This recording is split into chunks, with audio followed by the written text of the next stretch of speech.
The text from my brother Tyler came through at 6:47 p.m. on a Friday, just as I was reviewing quarterly reports in my home office. The message made me pause mid-sentence in my analysis of overseas manufacturing costs. Hey sis. Borrowed your cheap necklace from your jewelry box for my date tonight. Thanks. Smiling face with smiling eyes. I stared at the message, trying to process what I'd just read. Tyler was in my apartment, going through my jewelry box, taking my cheap necklace. The problem was I didn't own any cheap necklaces. My phone buzzed again with another text. Don't worry, I'll take good care of it. Just wanted something nice for Emma. You know how she is about jewelry. I knew exactly how Emma was about jewelry. Tyler's girlfriend of 6 months had expensive taste and a habit of borrowing things that somehow never made it back to their original owners. She'd already kept 2 of my scarves and a designer handbag that she claimed looked better on her anyway. But this time was different. I walked quickly to my bedroom and opened my jewelry box.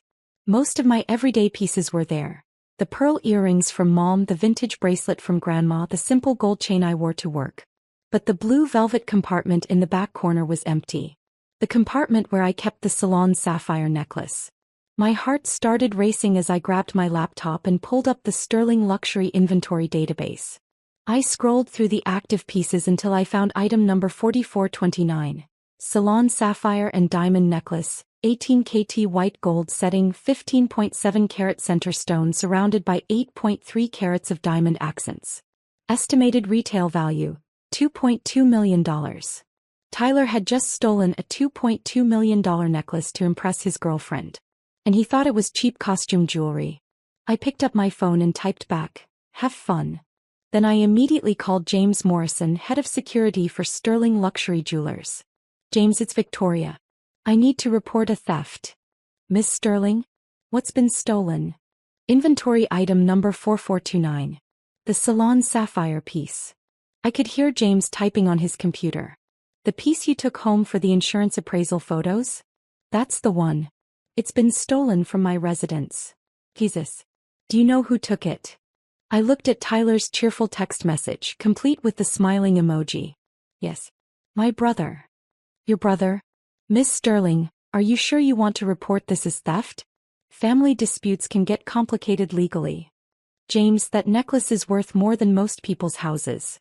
It's not a family dispute, it's grand theft." "Understood. Where is your brother now?" I forwarded Tyler's earlier text from that afternoon, where he'd mentioned taking Emma to Chez Laurent for their 6-month anniversary dinner. Chez Laurent on 5th Street. Probably just getting seated for their 7 o'clock reservation. "I'll contact LAPD immediately and have units dispatched to the restaurant. Do you want to press full charges?" I thought about Tyler's text. The casual way he'd taken something from my apartment without asking. The assumption that my jewelry was just cheap costume pieces he could borrow for his dates. "Full charges, James. Treat this exactly like you would any other theft of a $2 million item." "Copy that. I'll call you with updates." I hung up and sat in my home office, surrounded by the quarterly reports and business documents that Tyler had never bothered to ask about. He thought I worked at a jewelry store. He'd never asked which jewelry store or in what capacity, or how I could afford my downtown loft on a retail salary. If he had asked, he might have learned that Sterling Luxury Wazn Jewelers was my company. That I'd inherited it from our grandfather when I was 25 and had spent the last 8 years building it into one of the most prestigious jewelry houses on the West Coast. He might have learned that the cheap necklace he'd just stolen was part of our exclusive collection, pieces so valuable they required armed transport and specialized insurance. He might have learned that taking inventory without authorization wasn't borrowing, it was felony theft. My phone rang 20 minutes later. "Miss Sterling, this is Detective Martinez with LAPD. We have your brother in custody." That was fast. Well, it's not every day we get a call about a stolen $2 million necklace. We took this one seriously. "What's his condition?" "Confused mostly. He keeps insisting the necklace is fake and that his sister works at a jewelry store. He seems genuinely shocked that we arrested him." I imagine he would be. "Miss Sterling, I have to ask, did you give your brother permission to take this necklace?" "No. I was at work when he entered my apartment and took it from my jewelry box. I only learned about it when he texted to tell me what he'd done." "And he doesn't know the value of the piece?" Detective, my brother thinks I'm a retail employee living paycheck to paycheck. He has no idea what I actually do for a living. Which is, I own Sterling Luxury Jewelers. The necklace he took is part of our private collection. There was a pause. You own the company? I inherited it from my grandfather and have been CEO for 8 years. And your brother doesn't know this? My brother has never asked what I do for work, where my money comes from, or how I can afford my lifestyle. He's made assumptions and I've never corrected them. Why not? I looked around my home office at the awards on the walls from industry organizations, the photos of me with celebrity clients, the framed Forbes article about young female entrepreneurs in luxury goods. Because I wanted to see if my family would love me for who I am, not what I own. And the test didn't go well? My brother just stole from me because he assumed I had nothing worth protecting. Detective Martinez was quiet for a moment. Miss Sterling, your brother is asking to speak with you. He's pretty shaken up. I imagine he is. Will you come down to the station? I checked my watch. It was almost 9 o'clock. Tyler and Emma's romantic anniversary dinner had been thoroughly ruined. I'll be there in 30 minutes. The precinct was busy for a Friday night, filled with the usual mix of petty criminals and unfortunate tourists. I found Detective Martinez at his desk, a tired-looking man in his 40s who handled white-collar crime. Miss Sterling? Detective Martinez. He stood and shook my hand. Your brother is in interview room 2. He's been asking for you for the past hour. How's his girlfriend handling this? She's upset. Keeps demanding to know why we're treating this so seriously. Apparently she told other diners at the restaurant that the necklace was fake. Of course she did. The restaurant staff confirmed your brother was wearing a very expensive-looking sapphire necklace. Several patrons took photos when the arrest happened. This is going to make the news. I hadn't considered that angle. Local news. Probably. $2 million necklace theft at upscale restaurant is exactly the kind of story they love.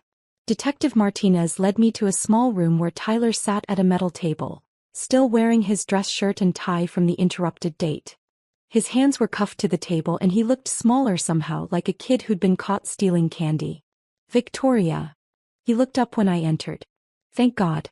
Can you please tell them this is all a misunderstanding? I sat down across from him. What kind of misunderstanding, Tyler? The necklace. They're saying it's worth $2 million, which is insane. It's just some costume jewelry you keep in your bedroom. Why did you think it was costume jewelry?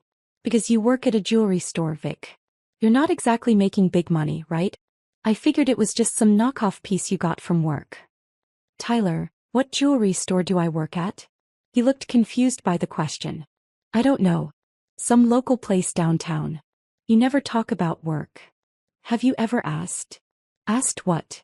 Asked where I work. Asked what I do. Asked how I can afford a $2,000 a month loft in the Arts District on retail wages. Tyler blinked. I figured you had roommates or something. I don't have roommates. Then how do you afford it? I pulled out my phone and showed him the Sterling Luxury website. The homepage featured a photo of me next to the company logo, with the text, Victoria Sterling, CEO and Creative Director. Tyler stared at the screen. That's you. That's me. You're the CEO? I'm the owner. Grandpa left me the company when he passed away 8 years ago. Tyler's face went white. Grandpa's jewelry store? Sterling Luxury isn't a store, Tyler. It's a luxury jewelry house. We create custom pieces for celebrities, wealthy collectors, and high-end retailers. That necklace you borrowed? It was made for a private client who's considering a purchase. $2 million? $2.2 million, actually. Tyler put his head in his hands. Oh my God. Victoria, I had no idea. Obviously. I thought you were you live so normally. You drive that old Prius, you wear simple clothes, you never seem to have a lot of money. I have plenty of money, Tyler. I just don't feel the need to prove it to everyone around me. Detective Martinez knocked and entered the room. Miss Sterling, I need to discuss the charges with you. What are the options? Given the value of the item, this is felony grand theft. Your brother could be looking at up to 3 years in prison. Tyler's head snapped up. 3 years. For borrowing a necklace. For stealing a $2 million necklace, Detective Martinez corrected. The courts don't care about your family relationship or your intentions. They care about the value of what you took. But I was going to give it back. When? I asked. After the date. Tomorrow morning. Tyler, you took a $2 million necklace to a public restaurant to impress your girlfriend. What if you'd lost it? What if someone had mugged you? What if Emma had decided she wanted to keep it? Tyler's face crumbled as the reality of his situation sank in. Miss Sterling, Detective Martinez continued, as the victim, you have the right to request that we drop the charges. But given the value and the circumstances, the DA might choose to prosecute anyway. I looked at my brother sitting in a police interview room in his date clothes, finally understanding the magnitude of what he'd done. I need to think about it. Victoria, please, Tyler said desperately. I'm sorry. I'm so sorry. I had no idea. Tyler, in 8 years, you've never once asked me about my work, my finances, or my life. You've made assumptions about everything. I know. I was wrong. You broke into my apartment. I have a key. A key for emergencies. And you took something without permission. I thought it was just costume jewelry. You thought it was okay to take my things without asking because you assumed they weren't valuable enough to matter. Tyler was quiet. What does that say about how much you respect me, Tyler? I don't know. Detective Martinez stepped outside to give us privacy, and I studied my brother's face. For the first time in years, he was really looking at me. Not through me or past me, but actually seeing me. Tyler, what do you think I do all day? I guess I thought you worked behind a counter. Selling jewelry to customers. I run a company with 47 employees. I design custom pieces for A-list celebrities. I manage relationships with suppliers in 12 countries. I oversee a production facility, a showroom, and 3 retail partnerships. I didn't know. Because you didn't ask. You've been so focused on your own life, your job, your girlfriend, your social life, that you never wondered what your sister was doing. You're right. Tyler, that necklace you took represents 6 months of work. The design, the sourcing, the craftsmanship. It's not just jewelry, it's art. I understand now. Do you? Because this isn't just about the necklace. It's about the fact that you thought so little of my possessions that you could just take them. Tyler was crying now. Victoria, I'm so sorry. I know I screwed up. I know I disrespected you. But please don't let them send me to prison. I'll do anything to make this right. I looked at my little brother, who was only 3 years younger but had somehow managed to stay completely oblivious to my success for nearly a decade. What would make this right, Tyler? I don't know. Pay you back. With what money? You work in pharmaceutical sales and you just spent $300 on dinner to impress a girl. I'll get a loan. A $2 million loan? Tyler, you don't understand the scale of what you've done. Then tell me what to do. I thought about the years of family dinners where Tyler had dominated conversations with stories about his work while barely acknowledging mine. The times he'd borrowed money for various emergencies without ever wondering how I could afford to lend it. The complete lack of curiosity about my life. I want you to work for me. What? 6 months. Entry level. You'll learn every aspect of the jewelry business from the ground up. You'll understand what goes into creating pieces like the one you stole. Victoria, I don't know anything about jewelry. You'll learn. And Tyler? You'll be paid minimum wage. His eyes widened. Minimum wage? You took a $2 million necklace because you assumed it was worthless. You need to understand the value of things, including work. But my job at Pfizer. We'll have to wait. This is the deal, Tyler. 6 months working for me, learning to respect what I do, or 3 years in prison for grand theft. Tyler was quiet for a long moment. What about Emma? What about her? She's going to be so embarrassed. Everyone at the restaurant saw me get arrested. Tyler, your girlfriend watched you steal jewelry from your sister to impress her. If she's embarrassed, maybe she should reevaluate her priorities. She didn't know I was stealing it. She knew you were taking things from my apartment without asking. She's kept my scarves and purse for months. Tyler looked genuinely surprised. She kept your stuff? You didn't know? I thought you'd given those to her. When did I give Emma permission to keep my belongings? The realization was dawning on Tyler's face. She said you told her she could have them. I never told her any such thing. So she's been stealing from you too? Apparently. Tyler put his head back in his hands. God, Victoria. What kind of people have we become? I don't know, Tyler. You tell me. Detective Martinez returned with paperwork. Miss Sterling, have you decided about the charges?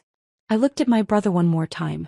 I want to drop the felony charges on the condition that my brother enters into a restitution program. What kind of restitution? 6 months of community service, working for my company to understand the value of what he took. That's unusual, but if both parties agree. Tyler, do you agree to these terms? Yes. Absolutely yes. And you'll return Emma's borrowed items to me? Tonight. As soon as I get out of here.